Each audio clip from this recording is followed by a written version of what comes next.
کی صداؤں کو بلند کریں گے تو باذن اللہ یہ خادم حسین قبر سے جواب دے گا اس کا انسان۔ تو اللہ تبارک و تعالیٰ کے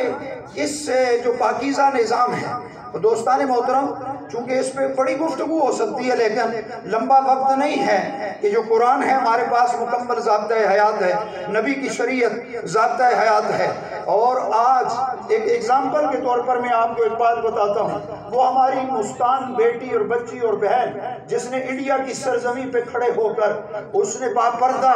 نقاب پہن کے عبایا پہن کر ان ہندوؤں کے اس چنگل کے اندر نعرہ تکبیر کو بلند کیا، اس نے وہاں سے نعرہ تکبیر بلند کر کے آج اسلام آباد کی سڑکوں کے اوپر جو بینر اور کتبے اٹھائے پھر رہی ہیں کہ میرا جسم اور میری مرضی، ان کو دعوت فکر دی ہے کہ تم جس ریاست کے اندر رہتے ہو وہ ریاست تو اسلام کے نام پر حاصل کی گئی تھی، لیکن یہاں اسلام ہمیں نظر نہیں آتا۔ نوجوانوں، دوستوں، بزرگوں، ہمیں تحریک لبیک کے ساتھ جڑنا ہوگا، اس کے ساتھ وابستہ ہونا ہوگا، بستی بستی، نوجوانوں، بزرگوں، بوڑھوں، مشائخ، علماء تک، زندگی کے ساتھ وابستہ ہر شخص تک اس سوچ و فکر کو پہنچانا ہوگا کہ بابا جی رحمت اللہ تعالی علیہ نے اپنی ذات کے لیے کوئی قدم نہیں اٹھایا، انہوں نے قدم اٹھایا ہے صرف اس لیے کہ دین مصطفیٰ کو تخت پہ لانا ہے۔ اور میں خراج عقیدت پیش کرتا ہوں امیر کشمیر علامہ عبدالغفور تابانی صاحب کہ جنہوں نے حضرت بابا جی رحمت اللہ تعالی علیہ کے ساتھ رہ کر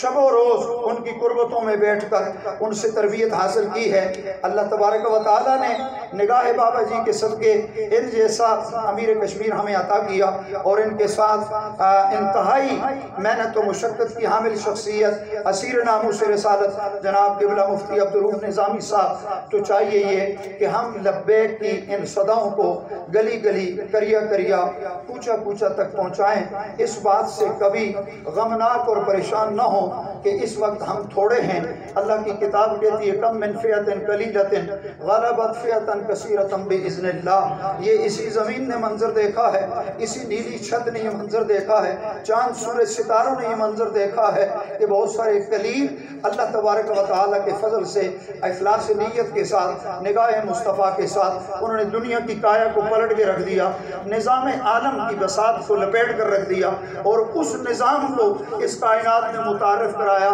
کہ جو نظام اللہ تبارک و تعالیٰ نے اس انسان کو عطا کیا۔ میں اپنے انہی الفاظ پہ اکتفا کرتے ہوئے پھر مرکزی قیادت جو ہماری تشریف لائی ہے ان کو دل کی اتھا گہرائیوں سے